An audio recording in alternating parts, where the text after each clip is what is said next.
65% of our defence procurement in Australia comes from the US. We were in negotiations to have our largest ever defence contract to purchase Virginia-class submarines, which on the one hand would be great for the US administration because they were telling the government here, we want you to spend more on defence. Welcome, everyone. Welcome to our Research at City podcast. I'm your host, Brent Robinson. I run research across the APAC region based in Hong Kong.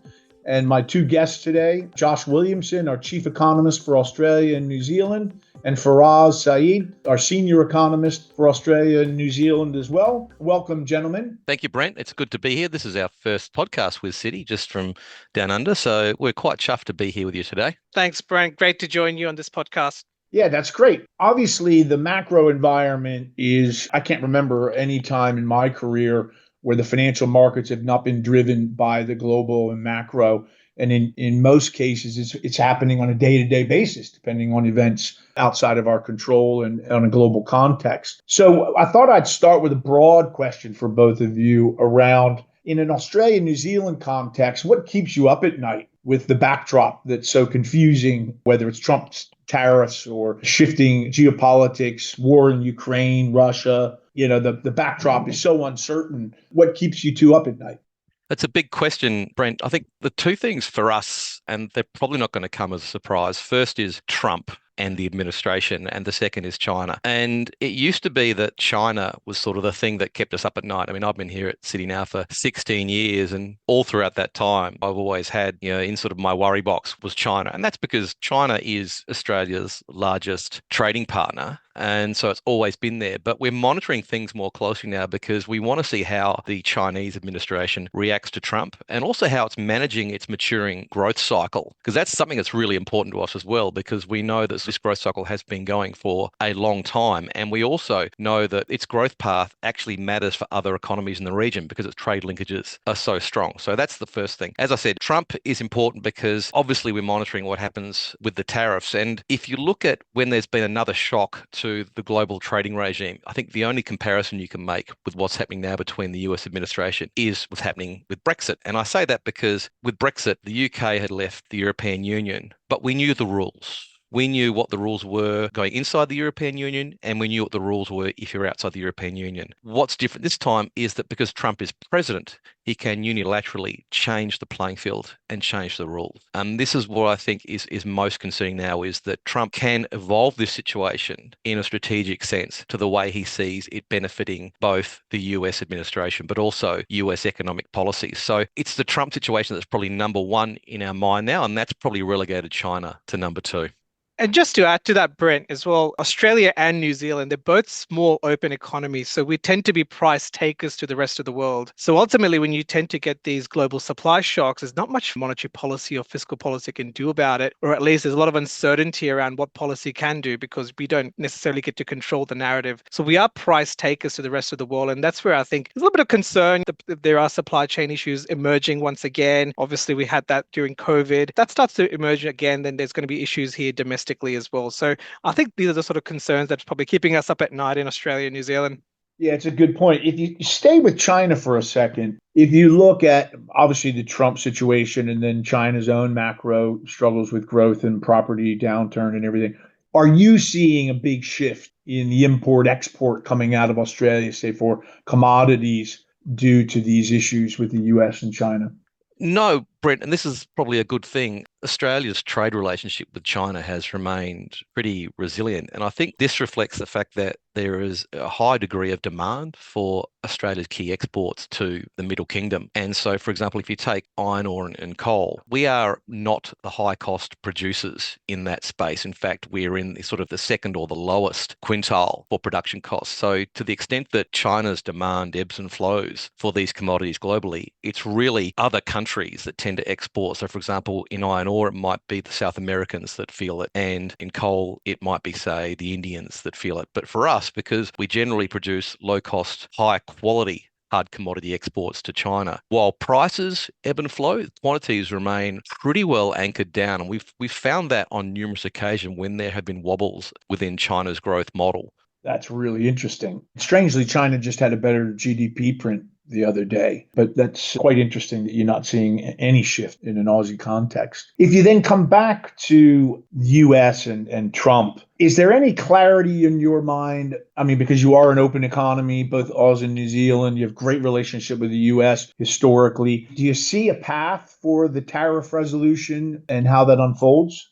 Well, unfortunately, I don't. And it's not for a lack of trying on the Australian government's behalf. I mean, we are not, as I say, when I say we, I mean, Australia is not at the head of the tariff negotiating queue. But I think really that probably reflects the fact that the US, from a trade perspective, has more to gain from negotiations with other countries where it has a trade deficit. You've got to remember that the US has a trade surplus with Australia, and it has had a consistent trade surplus for many years. And the other, I think, consideration is the US probably has more to gain from negotiations with other countries with which it wishes to extract strategic or other concessions, and probably fentanyl here with China is probably the best example. So actually what Australia is doing is it's in the background. We'll continue to sort of try to get US tariffs on Australian goods removed. But what we're also doing is negotiating with other countries. So for example, we've been on the front foot as a country with India for an expansion in items covered by our free trade arrangement. And Australia and the negotiators there have actually restarted talks on a free trade agreement that actually stalled early last year. But probably in the interim, I think what we're telling ourselves is that the tariffs that on Australian goods aren't actually as high as those applied to some other countries, and that what we still sell to the US, particularly I'm thinking aluminium, or what you say is alumina, I think, and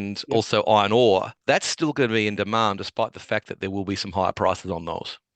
And our Yeah, so trade that's a relationship, Brent, as well, in terms of the trade relationship with the US, what we export to the US is mostly soft commodities. So it's stuff like beef, wool, lamb. So we're not necessarily exporting some of these major manufactured goods and commodities where the administration wants to create more jobs in the US, for example. So we do have a trade deficit from an Australian's perspective. So US has a trade surplus with Australia. So we shouldn't be the marginal player that's been hit by these tariffs. So we'd be surprised to see, for example, tariffs greater than 10% labeled on Australian goods. Got it. So does that mean, because if you look at Trump, he uses tariffs as an angle for other outcomes. So could he be angling, say, in an Aussie context, more military support, or you talked about fentanyl? Are there other areas that the government has been looking at to say, please Trump, if that's the right term, to kind of get all this to go away?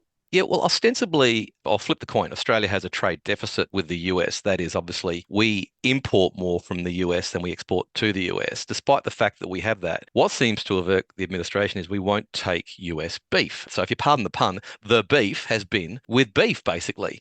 Now, just to sort of put some facts around this, we do actually take US beef. What we do take is frozen beef. We don't actually take fresh beef, but we don't take fresh beef from any country. So it's not that we've singled out the US here. We have a legacy of quarantine restrictions that means that we don't take fresh produce from a number of countries. So for example, neither does Australia import bananas, for example. Up until recently, we didn't import apples either because we have a very unique ecosystem, and the quarantine advice has always been do not take fresh produce. And you might know, Brett, when you come to Australia and you have to come through customs, you've got to declare everything. You've got to declare if you've been on a farm, if you've been hiking anywhere, if you've been to a rural area. So maybe Australia could actually relax its quarantine around beef, but to do that, I think we'd actually need to see some assurances that the supply chain of US beef that does receive the livestock from Canada and Mexico, that needs to be tightened up. But it's a pretty small thing, would be a small win for the US because, 65% of our defense procurement in Australia comes from the US. We were in negotiations to have our largest ever defense contract to purchase Virginia-class submarines, which on the one hand would be great for the US administration because they were telling the government here, we want you to spend more on defense. But that's now at a crossroad because we're seeing another part of the US administration actually put that contract on hold for review. So, we want to do more. We want to actually trade more. And I'd say that given the fact that we purchase a huge amount of machinery products from the US, technical products, pharmaceutical products, military products, all highly value add, that we actually directly support many, many jobs in the US. So it's hard to see what we could be doing more to actually sort of encourage a sort of free arrangement with the US. And let's not forget that for many years, Australia and the US had a free trade agreement that was well functioning and that served both parties well. If we shift away, I mean, because it's quite clear that Australia shouldn't be in the limelight for these tariff issues, right? And there are other ways to work it out. If you start to shift back towards more domestic policy, I think there's been some confusion around the RBA and how they're adjusting to the new global order. How do you two see it on the ground in an Australian context with the RBA and their future moves?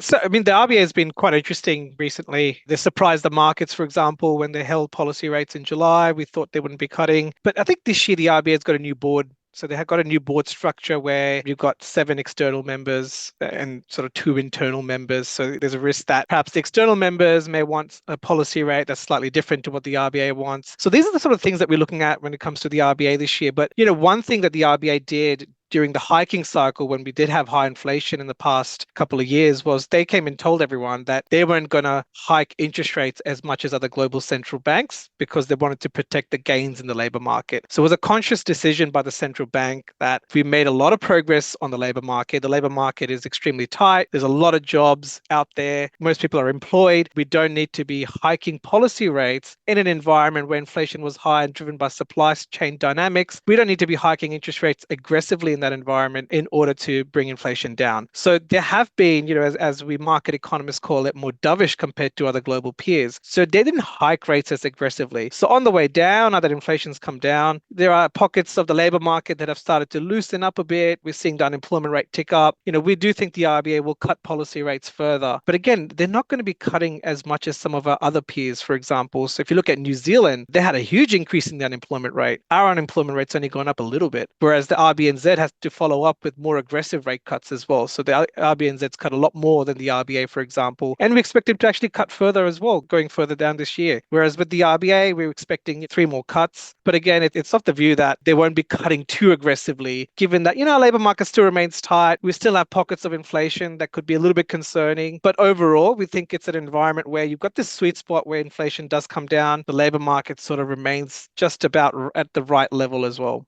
Brent, I might just add to that. There's been some institutional changes at the RBA that people may not be aware of. And what I mean by that is we've had this review into the RBA, and we've also had the situation where the Australian Treasurer has actually employed some people at the RBA from outside the organisation. So the old structure of you stay at the RBA and you gradually find yourself being promoted, that hasn't happened, and they've actually lost some senior staff members. And we're talking staff members with decades of experience. And these are staff members that developed their economic models, interpreted their models. So there's a lot of intellectual capability that has moved into the private sector from the RBA. And I think this has occurred at a time, going back to your first question, we've seen an increased amount of volatility or uncertainty in sort of the global backdrop. So what's also happened, I think, is the Reserve Bank has probably become, not unsurprisingly, maybe a little less sure of their own forecast. So they become more data dependent than forecast dependent. So that means your time horizon for sort of any sort of forward guidance, which the RBA doesn't want to do anyway, but the time horizon of that becomes shorter. So this probably explains some of this sort of concern that market participants had about changing policy direction and policy stances between those quarterly statements of monetary policy and even between the 6 weekly press conferences that we get. So market participants have had to navigate sort of these institutional changes. You've actually got other staff members who are more junior coming up the ranks, filling these positions. So there's probably been a bit of a learning curve experience here that you wouldn't have had if you'd had these older hands still remaining within the bank. I mean, it seems like there's some parallels to the U.S. because there's some criticism in the U.S. that interest rates should be coming down. I think our house view at the moment is 2 cuts, and I think the markets are pricing in 2 cuts from the Fed. And it's pretty well known that Trump's been very critical of Powell. If Powell starts to cut, what happens in Oz with the RBA?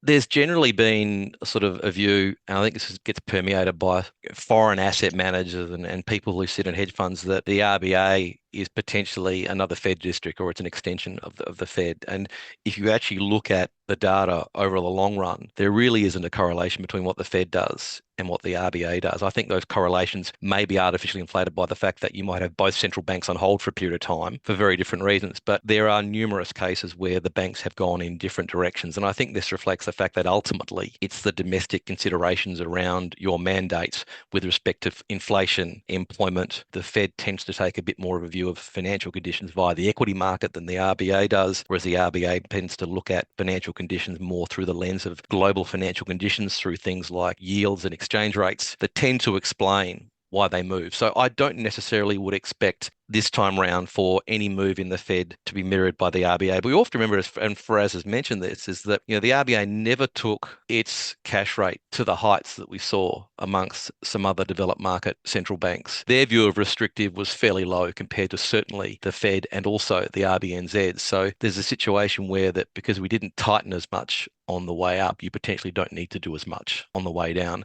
unless there's some huge exogenous shock. And staying with the domestic side, pension program in Australia is well known, one of the best in the world, one of the biggest in the world. How do you see the pension system in Australia dealing with the global environment, and where are they asset allocating today?